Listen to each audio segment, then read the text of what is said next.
মাসি হাসতে হাসতে আমার কাছে এলেন এবং আমাকে জড়িয়ে ধরলেন। তাকে এতটা কাছে থেকে দেখে আমি খুব খুশি হয়েছিলাম, কারণ সেই জায়গায় আমাকে কেউ চিনত না। মাসির শৈশব আমার গ্রামের মধ্যেই কেটেছিল, কারণ তিনি আমার মায়ের কাছে পড়াশোনা করার জন্য এসেছিলেন। ছোটবেলা থেকেই মাসির প্রতি তার স্নেহ দেখতাম, যা আমাকে বরাবরই ভালো লাগত। মাসির এমন আচরণ আমাকে খুব স্বস্তি দিচ্ছিল, কিন্তু বুঝতে পারছিলাম না কেন আমি তার প্রতি আকৃষ্ট হচ্ছি। বারবার মনে হচ্ছে মাসি যেন সবসময় আমার পাশে থাকেন এবং আমাকে জড়িয়ে ধরেন। সময়ের সাথে মনে হতে লাগলো যেন আমি কারো ভালোবাসায় পড়েছি। এরপর একদিন মাসিকে নিজের বাড়ি ফিরতে হলো একটি জরুরি কাজের জন্য। তিনি আমাকে সঙ্গেও নিয়ে গেলেন। তার বাড়িতে পৌঁছতে রাত প্রায় ৮টা বেজে গিয়েছিল। বাড়িতে পৌঁছে মাসি বললেন, চলো, কিছু খেয়ে তাড়াতাড়ি ঘুমিয়ে পড়ো, বাইরে প্রচণ্ড ঠান্ডা। আমি খাওয়ার জন্য না করে সরাসরি নিজের ঘরে চলে গেলাম। কিছুক্ষণ পর মাসি ঘরে এসে আমার বিছানায় একই কম্বলের নিচে বসে কথা বলতে শুরু করলেন। জীবনের নানা বিষয় নিয়ে তিনি আমাকে পরামর্শ দিচ্ছিলেন এবং তার স্নেহমমতা প্রকাশ করছিলেন। তার প্রতিটি কথা আমার হৃদয়কে গভীরভাবে ছুঁয়ে যাচ্ছিল। তারপর হঠাৎ মাসি আমাকে, আমি একটি ছোট্ট গ্রামে থাকি, আজ আপনাদের সাথে আমার জীবনের একটি সত্য ঘটনা শেয়ার করতে চাই। কয়েক বছর আগে আমি এক আত্মীয়ের বিয়েতে তাদের গ্রামে গিয়েছিলাম। সত্যি বলতে বিয়েতে যাবার বিশেষ ইচ্ছে ছিল না, কিন্তু মা বাবার জোড়াজড়িতে যেতে হয়েছিল। সেই গ্রামে আমার মাসির বাড়ি ছিল, তার নাম পূজা, এবং বিয়ের পর 5 বছর কেটে গেলেও তার এখনও কোনো সন্তান হয়নি। মাসিও সেই বিয়েতে এসেছিলেন। আমি দূর থেকে তাকে দেখেছিলাম, কিন্তু তিনি আমাকে দেখেননি। তার শৈশবও আমাদের গ্রামের মধ্যেই কেটেছিল, কারণ তিনি আমাদের গ্রামের স্কুল থেকেই 10ম শ্রেণী পর্যন্ত পড়াশোনা করেছিলেন। ছোটবেলা থেকেই মাসিকে আমি খুব পছন্দ করতাম, কারণ তিনি সবসময় আমার প্রতি খেয়াল রাখতেন। 5 বছর পর মাসিকে আবার দেখলাম। বিয়ের কিছুদিন আগে শেষবার তাকে আমাদের গ্রামে দেখেছিলাম। এবার তাকে দেখে মনে হচ্ছিল যেন তিনি অনেক বদলে গেছেন। তার সৌন্দর্য দেখে আমি মুগ্ধ হয়ে গেলাম। তিনি যেন কোনো সিনেমার নায়িকার চেয়েও সুন্দর লাগছিলেন। তার সৌন্দর্য ভাষায় প্রকাশ করা সত্যি কঠিন। মনে হলো আমি প্রথমবারের মতো কোনো মেয়ের প্রতি আকৃষ্ট হচ্ছি। আমি একটু লাজুক এবং শান্ত প্রকৃতির ছিলাম, সহজে কারো সঙ্গে মিশতাম না, বিশেষ করে মেয়েদের সঙ্গে। কিন্তু সেদিন মাসির সৌন্দর্য এবং তার উপস্থিতি আমার সব চিন্তাভাবনা বদলে দিয়েছিল। আমি যেন প্রতিদিন তার মুখ দেখে আরও আকর্ষিত হয়ে পড়ছিলাম। কেন জানি না, কিন্তু তার প্রতি এই টানটা দিন দিন বাড়ছিল। নিজের মনের ওপর অনেক নিয়ন্ত্রণ আনার চেষ্টা করলাম, কিন্তু মন যেন আমার কথা শুনতেই চাচ্ছিল না। যেখানেই সে যেত আমি লুকিয়ে তাকে দেখতাম। একদিন আমার মনে হলো আমি যেন আর নিজের ইচ্ছেকে আটকাতে পারছি না।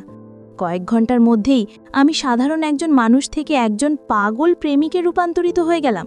সেই সময় জানুয়ারি মাস ছিল, শীতের তীব্রতা বেড়েই চলেছিল। রাতের বেলা ঠান্ডা যেন অসহ্য হয়ে উঠত। বিয়ের মৌসুম ছিল, কিন্তু থাকার তেমন কোনো বিশেষ ব্যবস্থা ছিল না। তখন আমার মাথায় একটাই চিন্তা ঘুরছিল, এই ঠান্ডায় রাতটা কিভাবে কাটাবো। কিন্তু মনে হলো ঈশ্বর আমার কথা শুনলেন, আমার সমস্যার যেন সমাধান মিলল। কারণ সেই সময় মাসি হাসি মুখে আমার কাছে এসে আমাকে আলিঙ্গন করলেন। তাকে দেখে আমি অত্যন্ত খুশি হলাম, কারণ সেখানে আমার পরিচিত কেউ ছিল না। মাসির শৈশব আমাদের গ্রামেই কেটেছে এবং তিনি আমাদের গ্রামের স্কুল থেকেই পড়াশোনা করেছিলেন। মাসির সেই মুহূর্তের আলিঙ্গন যেন আমাকে এক অদ্ভুত প্রশান্তি এনে দিল। যা আশা করেছিলাম তা মুহূর্তেই পেয়ে গেলাম। তবে একটা জিনিস বুঝতে পারছিলাম না, কেন তার স্পর্শ আমাকে তার প্রতি আরও বেশি আকৃষ্ট করছে। মনে হচ্ছে মাসি যেন সবসময় আমার পাশে থাকেন। তার সঙ্গে সময় কাটাতে এক অন্যরকম আনন্দ অনুভব করছিলাম, যা আগে কখনো অনুভব করিনি। আমি যেন পুরোপুরি মোহিত হয়ে পড়েছিলাম।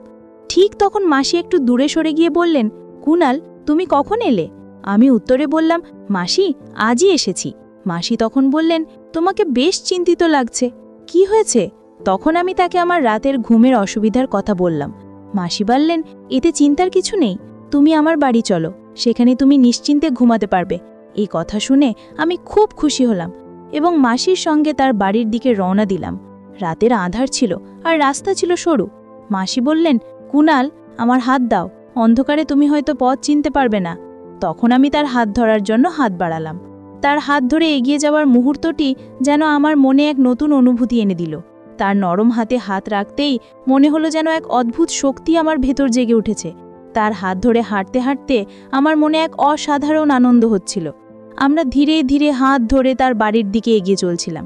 পথে দেখতে পেলাম আরও কিছু লোক তাদের গ্রামে ফিরছিল। আমরা সামান্য দূর হেঁটে যাবার পর দেখলাম ৫-৬ জন মহিলা নিজেদের মধ্যে কথা বলছে।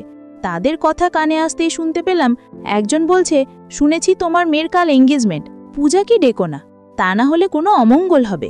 অন্য একজন বলল, এমন শুভ মুহূর্তে তো এমন কারো ছায়াও পড়া উচিত নয় যাদের ভাগ্যে শুভ কিছু হয়নি। রাজেশকে ছেড়ে অন্যজনের সঙ্গে নতুন সংসার শুরু করা উচিত বলে তাদের মধ্যে আলোচনা চলছিল। রাতের অন্ধকারে তারা বুঝতেই পারল না আমরা তাদের পেছন পেছন হাঁটছিলাম। তাদের কথা শুনে মাসি আমার হাত শক্ত করে চেপে ধরলে। মনে হচ্ছিল যেন তিনি অনেক কষ্ট সহ্য করছেন। আমি এই কথা শুনে খুব কষ্ট পেলাম এবং বুঝতে পারছিলাম কতটা বেদনায় তিনি দিন কাটাচ্ছেন। কিছুক্ষণ পর মাসি হঠাৎ কান্নায় ভেঙে পড়লেন। তাকে এতটা ভেঙে পড়তে দেখে আমিও বিচলিত হয়ে পড়লাম। আমি তাকে থামানোর জন্য বললাম, মাসি প্লিজ থামুন। তিনি থেমে গেলেন। আমি তার কাঁধে হাত রেখে বললাম, মাসি এদের কথা শুনে মন খারাপ করবেন না। আপনি জানেন এতে আপনার কোনো দোষ নেই। আপনি খুব ভালো মানুষ, বিশ্বাস করুন একদিন সব ঠিক হয়ে যাবে। আমার কথা শুনে মাসি কান্না করতে করতে আমাকে জড়িয়ে ধরলেন এবং বললেন, কুনাল, এটা নতুন কিছু নয়, আমার সাথে এটা সবসময় হয়। এখন আর বেঁচে থাকার ইচ্ছে নেই। তার এই কথা শুনে আমি তাকে আলতো করে দূরে সরিয়ে দিয়ে তার মুখে আঙুল রেখে বললাম, মাসি এমন কথা আর কখনো বলবেন না। আমি তাকে অনেকবার বোঝানোর চেষ্টা করলাম। কিছুক্ষণ পরে তিনি শান্ত হলেন। প্রায় 10 মিনিট হাঁটার পর আমরা তার বাড়িতে পৌঁছলাম। বাড়িতে ঢুকে দেখলাম মেশো বাড়িতে নেই। আমি মাসিকে জিজ্ঞেস করলাম, মেশো কোথায়? তিনি বললেন, তোমার মেশো কাজের জন্য শহরে গেছেন, 4-5 দিন পরে ফিরবেন। আমরা বিয়ের অনুষ্ঠানে খাওয়া শেষ করে বাড়িতে ফিরেছিলাম। বাড়ি ফিরে মাসি আমাদের দুজনের জন্য দ্রুত বিছানা পেতে দিলেন। ক্লিনিকে টেস্ট করিয়েছিলেন, সেখানে আমার এক বন্ধু কাজ করে। সেই আমাকে জানিয়েছে তোমার মিশো কখনো বাবা হতে পারবেন না। মাসি একটু থেমে আবার বললেন, আমি কখনোই এ নিয়ে তার সঙ্গে কথা বলিনি, তবে একটা জিনিস দেখেছি, তোমার মিশো বিভিন্ন সাধু সন্তদের প্রতি খুবই বিশ্বাস রাখেন। তাদের কথায় তিনি অনেক টাকা খরচ করেছেন। কেউ বলেছে 5 মাসের মধ্যে সুখবর আসবে, কেউ 3 মাসের মধ্যে, এমনকি একজন তো 1 মাসেই সুখবরের প্রতিশ্রুতি দিয়েছিল। তবে এসব কথা শুনতে শুনতে 3 বছর কেটে গেছে। আমি জানি এসবের কোনো ফল হবে না। এই কথা বলার সময় মাসি কান্নায় ভেঙে পড়লেন। আমি তার এই কষ্ট দেখে নিজেও খুব খারাপ অনুভব করলাম। তখনই আমি আমার বিছানা থেকে আমি ধীরে ধীরে উঠে গিয়ে মাসির বিছানার পাশে বসলাম। তার চোখের জল মুছতে গিয়ে তার হাত ব্যবহার করলাম। যখন তার চোখের জল মুছলাম তখন তিনি একটুখানি হেসে ফেললেন। মাসি বললেন, কুনাল, তুই এখনও আমার কতটা খেয়াল রাখিস। আমি একটু হেসে দিলাম এবং আমার বিছানায় ফিরে যেতে চাইলাম। কিন্তু ঠিক তখনই মাসি আমার হাত ধরে বললেন, কুনাল, যদি তুই আজ এখানে না থাকতিস আমি হয়তো এমন কিছু করে ফেলতাম যা ভুল হতো। তুই সত্যি খুব ভালো, আজ তুই আমাকে বাঁচিয়েছিস। তিনি আমার হাত নিজের হাতে নিয়ে বললেন, তোর মতো পুরুষ খুব কমই আছে যারা মহিলাদের কষ্ট বোঝে এবং তাদের অনুভূতিকে গুরুত্ব দেয়। তুই সত্যিই অসাধারণ। এই কথা শুনে আমার মনে এক অদ্ভুত আনন্দ হলো। আমরা কথা বলতে বলতে মাসি আমার হাত আলতো করে চেপে ধরছিলেন। আমি তার দিকে কিছু বলার চেষ্টা করছিলাম, কিন্তু আমার মনে যেন এক বিশাল ঝড় উঠেছিল। মনে হচ্ছিল আমি তাকে স্পর্শ করতে চাই, কিন্তু নিজের ইচ্ছেকে দমন করলাম। মাসি তখন হঠাৎ বললেন, যে মেয়ে কার সঙ্গে বিয়ে করবে সে খুবই ভাগ্যবান হবে। তুই নারীদের সম্মান করিস এবং তাদের অনুভূতি ভালোভাবে বুঝিস। তিনি নিজের চিন্তায় ডুবেছিলেন, কিন্তু হঠাৎ আমার দিকে তাকিয়ে বললেন, এই ঠান্ডা রাতে তুই কিছুই পড়িসনি? এমন চলবে না কুনাল, চাদরের ভেতরে চলে আয়, বাইরে খুব ঠান্ডা পড়ছে। এই কথা শুনে আমার হৃদয় দ্রুত স্পন্দিত হতে শুরু করল। আমি কিছুতেই বুঝতে পারছিলাম না যে এসব কিছু কেন হচ্ছে। আমরা তখন একসঙ্গে একই চাদরের নিচে বসেছিলাম। মাসি বললেন, সরি কুনাল, আমি শুধু আমার কষ্টের কথা বলছিলাম। এখন বলো, তোমার জীবনে কি চলছে? আমি উত্তর দিলাম, মাসি, আমি শুধু চাকরির খোঁজে আছি, কিন্তু চাকরি পাচ্ছি না। মাসি বললেন, কোনো চিন্তা করো না কুনাল, তোমার সামনে এখনো অনেক বড় জীবন পড়ে আছে, নিশ্চয়ই একটা চাকরি পেয়ে যাবে। এরপর তিনি আমার আরও কাছাকাছি এলেন, যেন আমাকে জড়িয়ে ধরলেন। তারপর মাসি হাসতে হাসতে বললেন, তোমার কি কখনো মনে হয়নি যে তোমারও একজন গার্লফ্রেন্ড থাকা উচিত? আমি বললাম, মাসি, এমন চিন্তা তো আসে, কিন্তু এখনও তেমন কাউকে পাইনি। মাসি মুচকি হেসে আমার দিকে ফিরে বললেন, তাহলে বলো, তোমার আমার কেমন গার্লফ্রেন্ড চাই? আমি সঙ্গে সঙ্গে উত্তর দিলাম, ঠিক আপনার মতো মাসি। অবাক হয়ে হাসতে হাসতে বললেন, আমার মতো কেন? আমি বললাম, কারণ আপনি খুব সুন্দর, বুদ্ধিমতী আর মনের দিক থেকে অসাধারণ একজন মানুষ। মাসি মজা করে বললেন, তুই মিথ্যে বলছিস।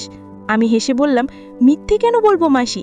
যদি আপনি আমার চোখ দিয়ে নিজেকে দেখতে পারতেন তাহলেই বুঝতে পারতেন আমি সত্যি বলছি না মিথ্যে বলছি। এরপর মাসি একটু থেমে জিজ্ঞেস করলেন, তুই আমাকে নিয়ে কি ভাবিস? আমি শান্তভাবে উত্তর দিলাম, মাসি, আমাকে আপনার খুব ভালো লাগে। ধীরে ধীরে আমার মনে হচ্ছিল মাসিও হয়তো আমার প্রতি একটু আগ্রহ দেখাচ্ছেন। বাইরে ঠান্ডা বাড়ছিল আর ঘরের পরিবেশ যেন উষ্ণ হয়ে উঠছিল। মাসি হেসে বললেন, কুণাল, তুই প্রথম ব্যক্তি যে আমার এত প্রশংসা করল। তার মুখে এমন উচ্ছ্বাস ছিল যেন আমার কথাগুলো তাকে অনেক খুশি করেছিল। আসলে সবারই নিজের প্রশংসা শুনতে ভালো লাগে, আর আমার মাসি প্রশংসারই যোগ্য ছিলেন। আমি মাসিকে একটা কথা বলতে চেয়েছিলাম, কিন্তু কথাগুলো আমার মুখে এসে আটকে গেল। বুঝতে পারছিলাম না কেন, কিন্তু একটা জিনিস স্পষ্ট ছিল, আমি চাইতাম মাসির সবসময় সুখী থাকুক এবং তার সব দুঃখ ভুলে থাকুক। অবশেষে সাহস করে বললাম, মাসি, আমার একটা কথা বলার আছে, প্লিজ রাগ করবেন না। মাসি বললেন, বল কুণাল, তুই যা বলতে চাস। আমি বললাম, মাসি, আমি আপনাকে জীবনের নতুন সূচনা করতে সাহায্য করতে পারি। আমার কথা শুনে মাসি চুপ হয়ে গেলেন আর আমি একটু নার্ভাস হয়ে পড়লাম। কিছুক্ষণ পর মাসির চুপ ভেঙে বললেন, কুণাল, তুমি যা বলেছ সেটা কি তুমি ভেবে বলেছ? আমি তোমার মাসি, স্ত্রী নই। তারপর মাসি কিছুক্ষণ নীরব থাকলেন, পরে বললেন, কুণাল, আমি ভাবছি এটা কি সঠিক হবে? আমি বললাম, যদি কোনো কিছু ঠিক করার জন্য সামান্য ভুল করতে হয় তবে আমার মতে সেটা ভুল নয়। মাসি বললেন, তোমার কথায় যুক্তি আছে, কিন্তু আমাকে একটু ভাবার সময় দাও।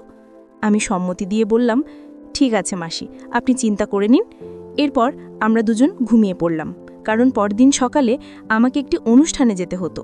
পরদিন আমি খুব সকালে উঠে পড়লাম, কারণ সকাল 7টায় আমাকে বের হতে হতো। বের হওয়ার সময় মাসি বললেন, কুণাল, সন্ধ্যায় ফিরে আসতে ভুলো না কিন্তু, আমি তোমার জন্য অপেক্ষা করব। আমি মাথা নেড়ে বাড়ির সাথে বের হয়ে গেলাম। সেদিন মাসি অনুষ্ঠানে আসেননি। রাতে 9টার নাগাদ আমি খাওয়া সেরে মাসির বাড়ি ফেরার সিদ্ধান্ত নিলাম। মাসি তখন আমারই অপেক্ষায় ছিলেন। আমাকে দেখে হাসতে হাসতে বললেন, কুণাল, আজ তোমাকে খুব মিস করেছি। আমি বললাম, মাসি, আমিও আপনাকে খুব মনে করছিলাম। এরপর মাসি কফি বানিয়ে আনলেন। আমরা একসঙ্গে কফি খেতে খেতে কথা বলতে লাগলাম। হঠাৎ মাসি বললেন, কুণাল, তোমার গতকালের কথায় আমি রাজি হয়েছি। আমি বললাম, মাসি, একবার চেষ্টা করে দেখুন, আপনার ভবিষ্যৎ শুধু সুখ আর আনন্দে ভরে উঠবে। মাসি বললেন, তোমার এই উপকার আমি কখনো ভুলব না, তুমি আমার জন্য ঈশ্বরের মতো। তারপর আমাদের কথার আর অনুভূতি ধীরে ধীরে আমাদের আরও কাছাকাছি নিয়ে এলো। পরদিন সকালে মাসি খুব খুশি মনে ছিলেন। তাকে দেখে আমার মনও আনন্দে ভরে উঠল। মাসি আমাকে বললেন, কুণাল, তুমি আমার সমস্ত ইচ্ছে পূরণ করেছ, তোমাকে অসংখ্য ধন্যবাদ। আমি সঙ্গে সঙ্গে বললাম, মাসি, ধন্যবাদ দেওয়ার কিচ্ছু নেই, আমি শুধু চাই আপনি সবসময় সুখী থাকুন, আর আমি ঈশ্বরের কাছে প্রার্থনা করব যাতে আপনার জীবনে কখনো দুঃখ না আসে। এইভাবে আমি মাসির বাড়িতে 3 দিন কাটালাম এবং তার মুখে হাসি ফোটানোর জন্য যথাসাধ্য চেষ্টা করলাম। যখন বাড়ি ফেরার সময় হলো তখন মাসির চোখে জল ছিল। আমি তাকে জড়িয়ে ধরে বললাম, আবার দেখা হবে মাসি। এই বলে আমি বাড়ির উদ্দেশ্যে রওনা হলাম। প্রায় 3 মাস পর মাসির ফোন এলো। ফোনে মাসি আমাকে জানালেন যে তিনি মা হতে চলেছেন। এই সুখবরটি পাওয়ার পর আমি আনন্দে আপ্লুপ্ত হয়ে উঠলাম এবং ঈশ্বরের প্রতি কৃতজ্ঞতা জানালাম। কিছু মাস পর আমার মাসি একটি ফুটফুটে ছেলে জন্ম দিলেন। আমার খুব ইচ্ছে ছিল আমি তাদের বাড়ি গিয়ে ছোট ভাইটিকে দেখে আসি, কিন্তু তখনই আমার নতুন চাকরি শুরু হয়েছিল। ছুটি নেওয়া সম্ভব ছিল না, কারণ নতুন কাজে ছুটি নেওয়া মানে ঝুঁকি। সেই সময় স্মার্টফোনও ছিল না, যার কারণে আমি তার ছবি পর্যন্ত দেখতে পারিনি। প্রায় 1 বছর পর আমার বিয়েতে মাসির সঙ্গে দেখা হলো। সেই সময় প্রথমবার আমার ছোট ভাইকে দেখি। তাকে দেখে আমার চোখে জল চলে এসেছিল। আবেগে আমি ভেঙে পড়লেও নিজেকে সামলে নিলাম। মাসিও খুব খুশি ছিলেন। তাদের আনন্দ দেখে আমার মনে হলো জীবন যেন সফল হয়েছে। বন্ধুরা, এই ছিল আজকের ছোট্ট গল্প। গল্পটি কেমন লাগলো কমেন্ট করে জানান। যদি ভালো লেগে থাকে তাহলে অবশ্যই লাইক করুন এবং আপনার বন্ধুদের সঙ্গে শেয়ার করুন। এমন আরও মজার এবং আবেগঘন গল্পের জন্য আমাদের চ্যানেলটি সাবস্ক্রাইব করুন এবং বেল আইকনটি প্রেস করতে ভুলবেন না, যাতে নতুন গল্প মিস না করেন। ধন্যবাদ।